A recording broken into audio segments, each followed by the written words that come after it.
ना सदासिन्नो सदासित् तदानीं नासिद्रजो नो व्योमा परो यत् किमावरेवः कुह कस्य शर्मन्नम्भः किमासीत् गहनं गभीरं सृष्टि से पहले सत नहीं था, असत भी नहीं, अंतरिक्ष भी नहीं, आकाश भी नहीं था, छिपा था क्या, कहाँ, किसने ढका था, उस पल तो अगम अतल जल भी कहाँ था।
वीरता बस्ती जहां वो स्थान है ये, वो वीर बिछोना है जिसमें मृत्यु काल में सोते राजा। जीवन की आहुति का यज्ञ है ये, जिससे राजा स्वर्ग सुधारे, वो पुल है ये।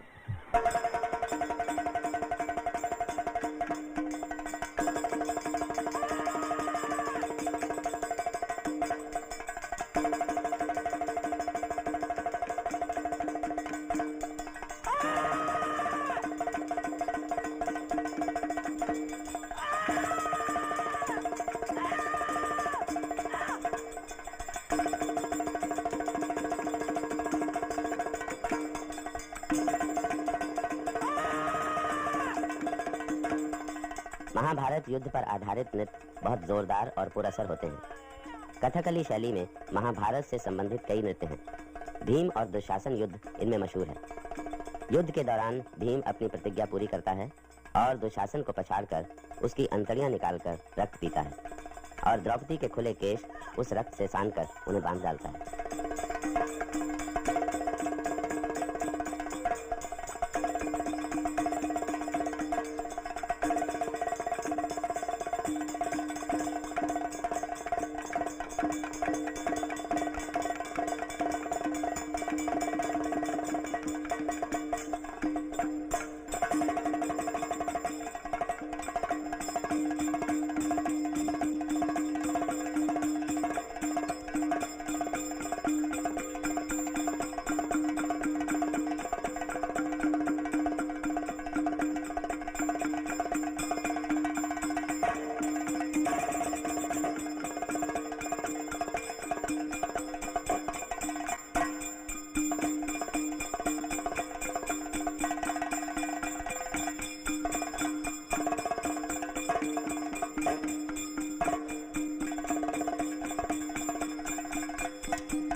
ये आवाज कैसी?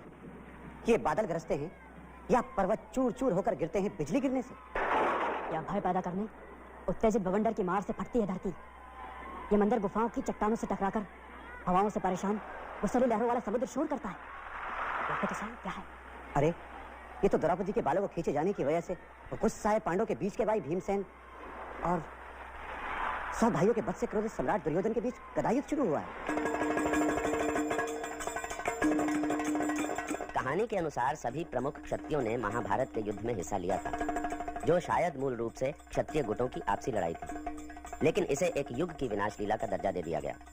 छोटे क्षत्रिय राज्यों की राज्य व्यवस्था को महाभारत की लड़ाई ने खत्म कर दिया, ताकि मध्य गंगा के क्षेत्र में एक केंद्रीय राजतांत्रिक शासन कायम हो जाए।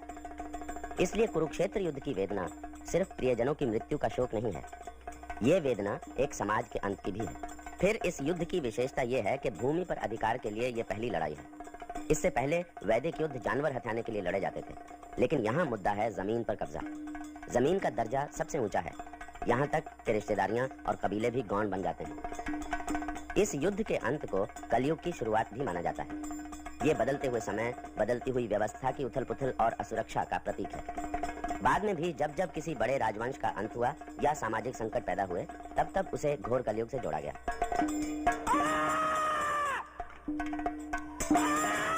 महाभारत पर आधारित कृतियों में से सबसे पुरानी कृति शायद महाकवि भास का नाटक उरुभंगम है। मौर्य काल के तुरंत बाद लिखे गए इस महान नाटक का केंद्र है दुर्योधन वध। अरे राजाओं, राजाओं, ये ठीक नहीं है। युद्ध के नियमों के विरुद्ध है ये। युद्ध के मैदान में भीम ने दुर्योधन की जांघ पर गदा से प्रहार किया, लिखा दिया है उसे उसके कुल के सौभाग्य सहित।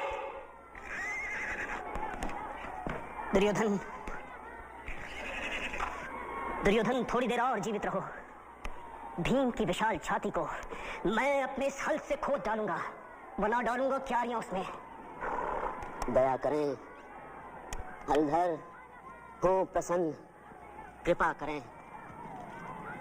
भीमसेन ने तोड़ युद्ध के नियमों को, गदावार से कुचल दिया है मेरी जंघाओं को। इसीलिए मैं अपने दोनों हाथों से जमीन पर घिसटता हुआ अपने अधमरे शरीर को ढोता हूं। दया करें हलधर, हो प्रसन्न, कृपा करें। आज मैं भूमि पर गिरा पड़ा हूं, सिर झुका हुआ है मेरा चरणों में आपके। क्रोध का विनाश करें ताकि कुरुवंश के पितरों को जल प्रदान करने वाले मेघ रूपी पांडव जीवित रह सकें, क्योंकि हमारी शत्रुता युद्ध के कारण और हम खुद भी हो ही चुके हैं खत्म। भीम ने अपनी प्रतिज्ञा कर ली है पूरी। 100 भाई मेरे चले गए हैं स्वर्ग, और मैं खुद भी पहुंच चुका हूं इस दीन दिशा में। इसलिए बलराम, अब युद्ध का क्या काम? मेरी आंखों के सामने छला गया है तुम्हें, इसीलिए चढ़ा है मुझे क्रोध। तो छला ही गया हूं क्या भीमसेन से मैं? और नहीं तो किस लिए हुई है तुम्हारी ये दशा? सुनिए, जिसने इंद्र को अपमानित कर चुराया कल्पवृक्ष, जो हजारों वर्ष तक माया करके सोता रहा क्षीर सागर में, उसी जगत प्रिय कृष्ण ने सहसा भीम की गदा में प्रवेश कर मुझ जैसे छल रहिज और युद्ध के प्रेमी को मृत्यु के निकट पहुंचाया है। महाराज धृतराष्ट्र और गांधारी अंतःपुर की कुलवधुओं के साथ दुर्जय द्वारा दिखाए गए मार्ग पर चलते हुए इधर ही आते हैं। भरा हुआ है हृदय शोक से उनका।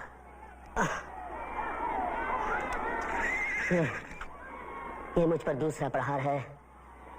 मेरे बालों को खींचकर गदा से प्रहार कर भीम ने मेरी जंघाओं को ही मुझसे नहीं छीना है, छीना है पिता के चरण छूने का अधिकार भी मुझसे। ये कौन है जो मेरा वस्त्र खींचकर मुझे राह दिखाता है? बाबा, मैं हूँ दुर्जय। दुर्जय बेटे, अपने पिता को ढूंढ। मैं छूट गया बाबा। तो जा अपने पिता के गोद में आराम कर। मैं जा रहा हूँ बाबा। पिताजी, पिताजी। ओह मेरे लाल, तू यहाँ क्यों आ गया? क्योंकि आप बहुत देर से दूर थे। मैं आपकी गोद में बैठूंगा।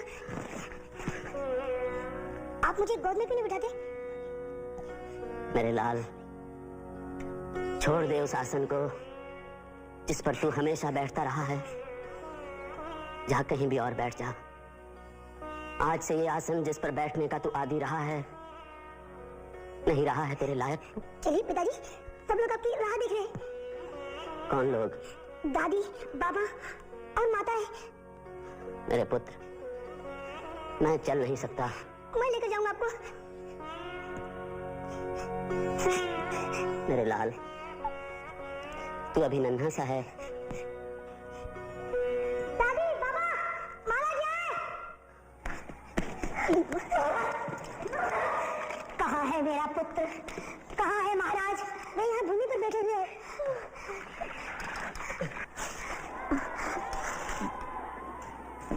आपके चरणों में मैं सिर झुकाता हूं और धधकती हुई ज्वाला की चिंता किए बिना जिस सम्मान के साथ मैंने जन्म लिया था, उसी सम्मान के साथ स्वर्ग को जाता हूं। माँ, मैं आपसे एक बात कहना चाहता हूं। कहो पुत्र। मैं हाथ जोड़कर कहता हूं, अगर मैंने किया हो कुछ भी पुण्य, तो अगले जन्म में तू ही मेरी माता बनना। तुमने तो मेरे मन की बात कह दी। दुर्जय, तू भी सुन। जैसे सेवा करता था मेरी, वैसे ही करना पांडवों की। पूज्य मां कुंती की आज्ञाओं का सदा पालन करना। अभिमन्यु की मां और द्रौपदी को अपनी मां की तरह देना आदर। देख बेटे, याद रखना कि कीर्तिवान वैभवशाली गौरव की अग्नि से जिसका हृदय दमकता था, वो तेरा पिता दुर्योधन युद्ध में समान बल वाले शत्रु का करते हुए सामना गिर गया है। ये सोचकर तू दुख को छोड़ दे। मेरी मृत्यु के बाद युधिष्ठिर की बलशाली बाह को पकड़ना, दाहिनी बाह के रेशमी वस्त्र को पकड़ पांडु पुत्रों के साथ मेरा नाम लेकर मुझे देना तू तर्पण।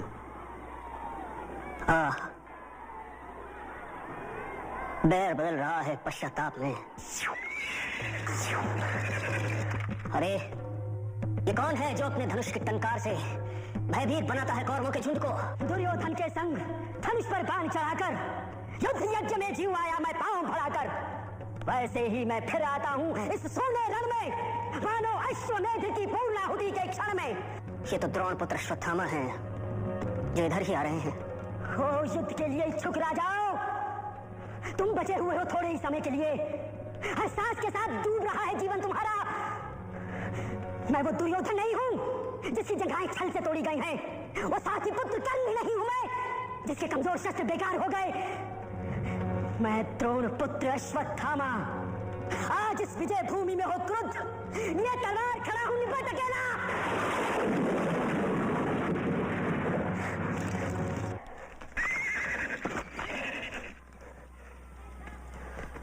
हे गुरुराज, ये क्या है? ये मेरे असंतोष का फल है गुरुपुत्र।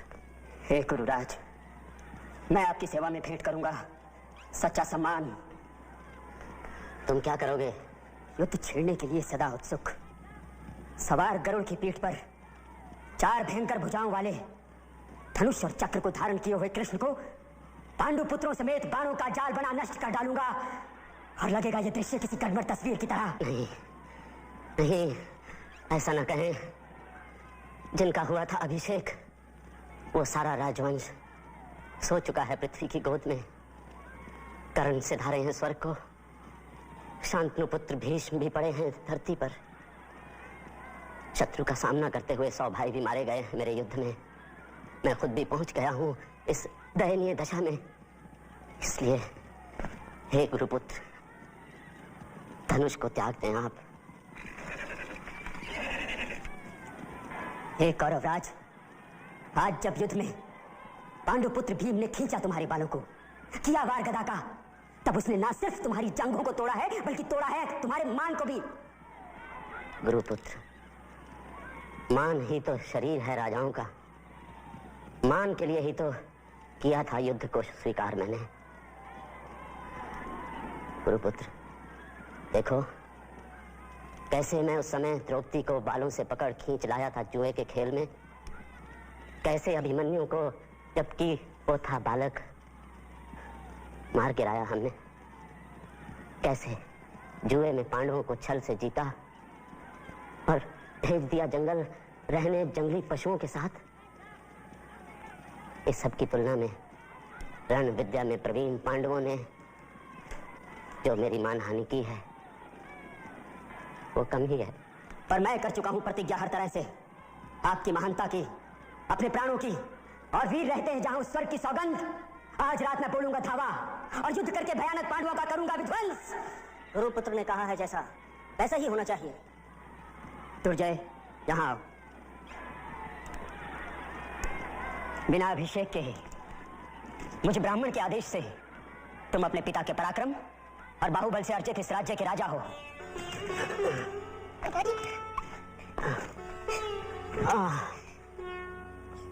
मेरे प्राण मुझसे दूर जा रहे हैं। हे रहे शांतनु और मेरे दूसरे पूज्य पूर्वज, ये रहे मेरे 100 भाई जो खड़ा करके कर्ण को आगे खड़े हैं। अभिमन्यु इंद्र के हाथी इरावत पर बैठकर क्रुद्ध हो मुझे फटकारता है।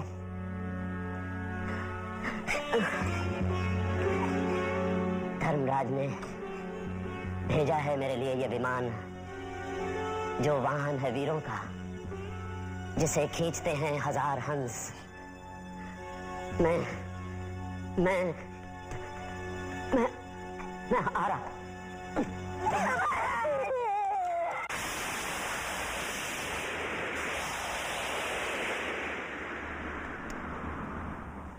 महाभारत के युद्ध पर आधारित रचनाओं में हर दौर के सामाजिक संकट और उतार चढ़ाव झलकते रहे हैं। डॉक्टर धर्मवीर भारती का नाटक अंधा युग भी एक ऐसी ही रचना है। इस नाटक में महाभारत का संदर्भ है आज के अणुबम युद्ध के मंडराते खतरों और अंतर्राष्ट्रीय तनाव।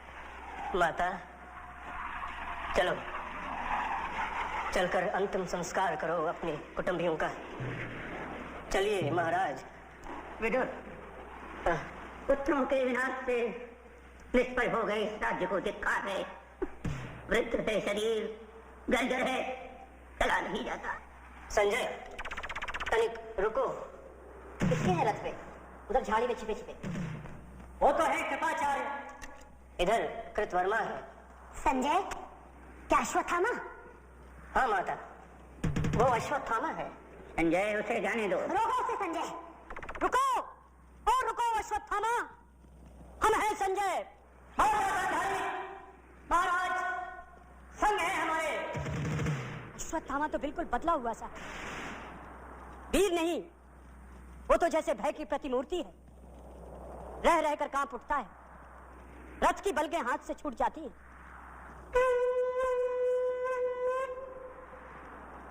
पागल है, कहता है मैं वलकल धारण कर रहूंगा तपोवन में, और डरता है कृष्ण से। पांडवों को लेकर साथ कृष्ण आ रहे हैं खोज में उसकी। मार नहीं पाएंगे कृष्ण उसे। मैंने उसे देखकर वज्र कर दिया है उसके तन को। लगता है ढूंढ लिया है प्रभु ने उसे। संजय, देखो तो तनिक। मेरी दिव्य दृष्टि वापस ले ली है व्यास ने। ये तो प्रकाश अर्जुन की अग्निबाण का है। झुलस झुलस कर गिर रही हैं वनस्पतियां। संजय, शीघ्र निकल चलो यहाँ से। किंतु कृष्ण, यदि क्या तुमने अनिष्ट अश्वत्थामा का? माता, माता, निकल चले यहाँ से, सुरक्षित नहीं है यहाँ। जलते भागे, चलिए महाराज।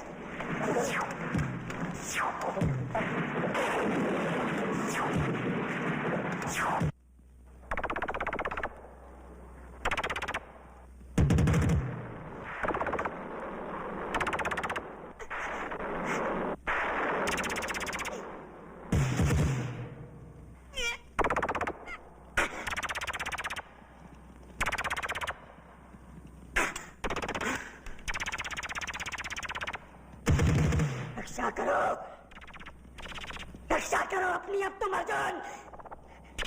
मैंने तो सोचा था बलकल धारण कर रहूंगा तपोवन में। पूरे पांडवों का निर्मूल किए बिना शायद युद्ध लिप्सा नहीं शांत होगी कृष्ण की। अच्छा, तो ये लो,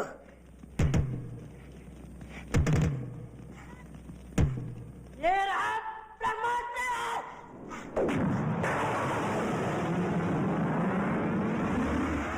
क्या किया?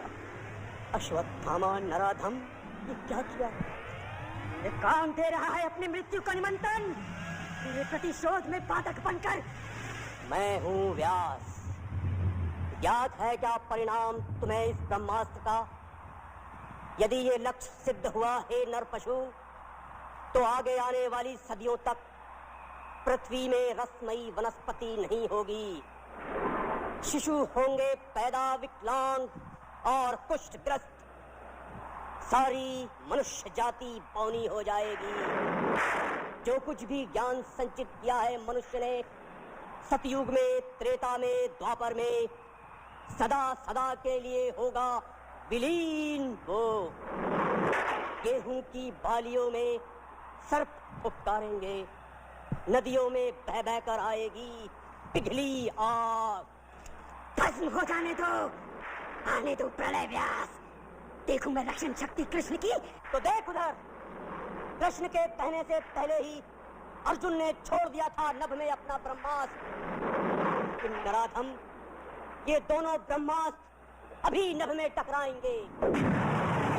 सूरज बुझ जाएगा, राख बंजर हो जाएगी। मैं क्या करूं? मुझको विवश किया अर्जुन ने। मैं था अकेला और अन्यायी कृष्ण, पर वो सहित मेरा वध करने को आतुर थे। अर्जुन सुनो, तुम वापस ले लो ब्रह्मास्त्र को। अश्वत्थामा, तू अपनी कायरता से मत ध्वस्त कर मनुष्यता को। वापस ले ले ब्रह्मास्त्र और मणि देकर वन में चला जा। व्यास, मैं अशक्त हूं। मुझको है ज्ञात रीति केवल आक्रमण की। पीछे हटना मुझको या मेरे अस्त्रों को मेरे पिता ने सिखाया नहीं। सूरज बुझ जाएगा, धरा बंजर हो जाएगी। अच्छा तो सुन लो व्यास, सुन लो कृष्ण। ये अचूक शस्त्र अश्वत्थामा का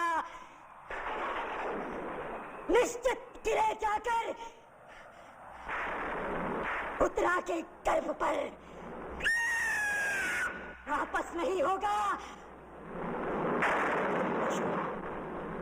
तुम पशु हो, तुम पशु हो, तुम पशु हो, तुम पशु हो।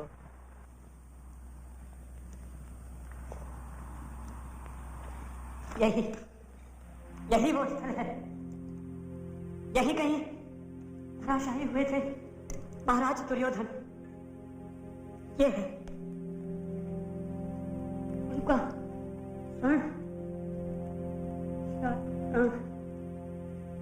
यह है गदा उनकी, यह है कवच उनका।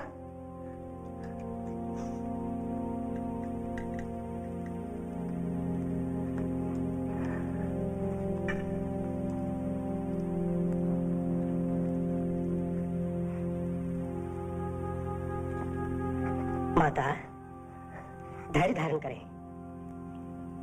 कवच ये मिथ्या था,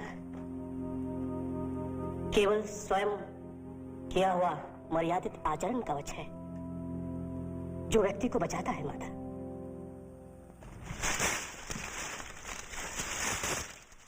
कौन है वो छाड़ी के पास मौन बैठा हुआ? क्या कोई जीवित व्यक्ति? माता, उधर न देखें।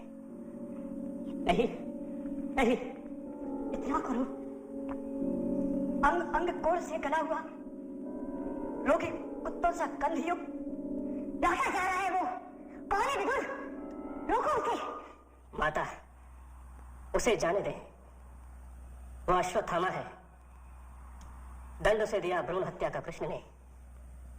शाप उसे दिया कि जीवित रहेगा वह, लेकिन जख्म हमेशा ताजा रहेगा। प्रभु चक्र उसके तन पर, रक्त सना घूमेगा घन वन में युग युगांतर तक। अंगों पर फोड़े लिए, गले हुए अंगों पर चिपकी पट्टियां, पीप, थूक, रक्त सना जीवित रहेगा वह। मरने नहीं देंगे प्रभु उसे, लेकिन अंगित राग की पीड़ा जगती रहेगी रोम रोम में। संजय, रोको उसे। लोहा मैं लूंगी आज कृष्ण से उसके लिए। माता, चला गया है वो। आया था शायद विदा लेने दुर्योधन के अंतिम अस्थिशेषों से। अस्थिशेष? तो क्या वो पड़ा है कंकाल मेरे पुत्र का? माता, धैर्य धारण करें। हो, तो वो पड़ा है कंकाल मेरे पुत्र का। किया है ये सब कुछ कृष्ण, तुमने किया है। सुनो, आज तुम भी सुनो। मैं तपस्विनी गांधारी अपने सारे जीवन के पुण्यों का, अपने सारे पिछले जन्मों के पुण्यों का बल लेकर कहती हूं कृष्ण, सुनो। तुम यदि चाहती तो रुक सकता था युद्ध ये। मैंने प्रसव नहीं किया था कंकाल वो। इंगित पर तुम्हारे ही भीम ने अधर्म किया। क्यों नहीं दिया तुमने वो शाप भीम को जो दिया तुमने निरपराध अश्वत्थामा को? तुमने किया है प्रभुता का दुरुपयोग। सुनो कृष्ण, यदि मेरी सेवा में बल है, संचित तक में धर्म है, तो सुनो, प्रभु हो या परात्पर हो, कुछ भी हो, सारा तुम्हारा वंश इसी तरह पागल कुत्तों की तरह एक दूसरे को परस्पर फाड़ खाएगा। तुम स्वयं उनका विनाश करके कई सालों बाद घने जंगल में साधारण व्याघ्र के हाथों मारे जाओगे। प्रभु हो, पर मारे जाओगे पशुओं की तरह। माता, प्रभु हूं या परात्पर, पर पुत्र हूं तुम्हारा। तुम माता हो। मैंने अर्जुन से कहा, सारे तुम्हारे कर्मों का पाप, पुण्य, योग, क्षेम मैं वहन करूंगा अपने कंधों पर। 18 दिनों के इस भीषण संग्राम में कोई नहीं, केवल मैं ही मरा हूं करोड़ों बार। जितनी बार जो भी सैनिक भूमिशाही हुआ, कोई नहीं था, वो मैं था। गिरता था घायल होकर जो रणभूमि में। अश्वत्थामा के अंगों से रक्त पीप श्वेत बनकर बहूंगा मैं युग युगांतर तक। जीवन हूं मैं, तो मृत्यु भी मैं ही हूं। शाप ये तुम्हारा स्वीकार है। जब तक मैं जीवित हूं, पुत्रहीना नहीं हो तुम। प्रभु हूं या परात्पर, पर पुत्र हूं तुम्हारा। तुम माता हो।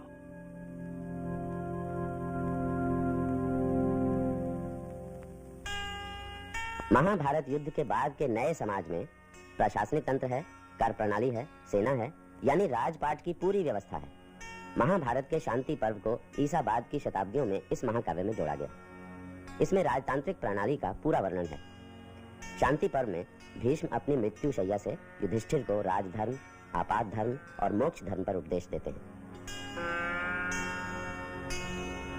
हे भीष्म,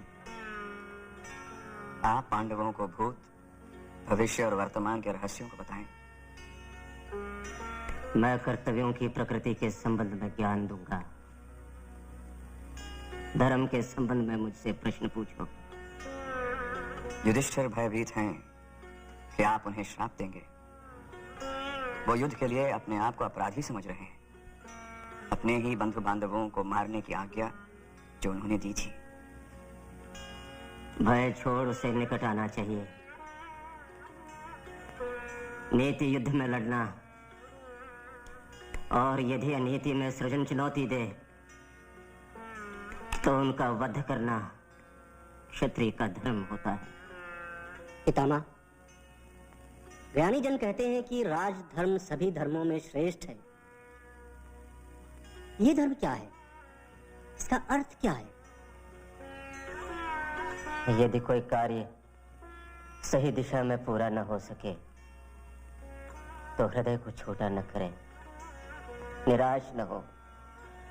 यह राजा का पहला कर्तव्य है। सत्य का पालन करना भी राजा का प्रधान कर्तव्य होता है। यदि कोई राजा सत्य के प्रति समर्पित हो तो उससे फिर किसी और के प्रति समर्पित होने की आवश्यकता नहीं रहती। प्रजा का कल्याण ही राजा की स्थायी चिंता होनी चाहिए। उसे स्वयं भी काम करना चाहिए, उसे सदैव कार्यरत रहना चाहिए। बुद्धिमान राजा यदि कर्महीन हो तो वो क्या है? वो एक विषहीन सांप के समान होता है। राजा को चौकसी में कभी भी ढील नहीं देनी चाहिए। उसे निर्बल से निर्बल शत्रु पर भी दृष्टि रखनी चाहिए। यदि लूटपाट फैल जाए और राज्य में इस उथल पुथल के कारण चारों वर्ण आपस में मिल जाएं और क्षत्रिय असहाय हो जाएं, तो क्या ऐसी स्थिति में जो क्षत्रिय नहीं है उन्हें शस्त्र उठाना चाहिए? बाढ़ के संकट में शूद्र, वैश्य या ब्राह्मण के अंतर का विचार नहीं करना चाहिए। भंवर में डूबते हुए मनुष्य को जो भी बचाता है वो सर्वोच्च सम्मान का अधिकारी होता है। मुक्ति का मार्ग क्या है? वासनाओं का, वासना रूपी जीवों का त्याग करो, वासनाओं से घृणा करो और शांति प्राप्त करो। ज्ञान ही श्रेष्ठ सुख है, ज्ञान ही श्रेष्ठ वस्तु है और ज्ञान ही श्रेष्ठ अधिकार है। सत्य ही ब्रह्म है, सत्य ही तप है, सत्य ही स्वर्ग है और सत्य ही ज्योति है। मृत्यु और विनाश इस संसार पर आक्रमण करते रहते हैं। रात और दिन बीतते रहते हैं। यही समय है जब तुम स्वयं को ढूंढो, उठो, जागो या फिर अपने आप को भुला दो।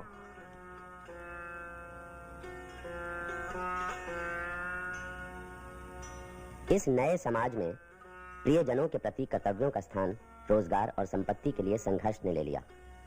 सारे दायित्वों, सारे धर्मों का चरम बिंदु था राजधर्म।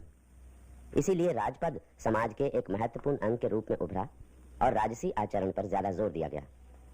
शांति पर्व हमारा ध्यान इस ओर ले जाता है।